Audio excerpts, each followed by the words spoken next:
cutting a thread right there. It's a M18 by 1.5 pitch. Put that up here.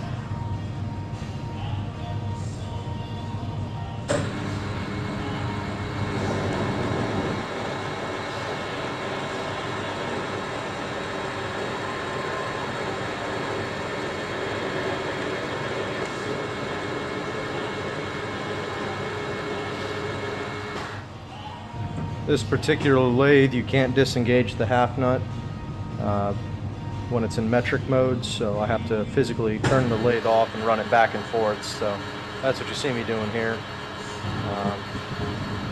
Total depth I'm looking for about there, so I'll have to measure it here soon, but I'm just giving you guys an example of how to cut a thread.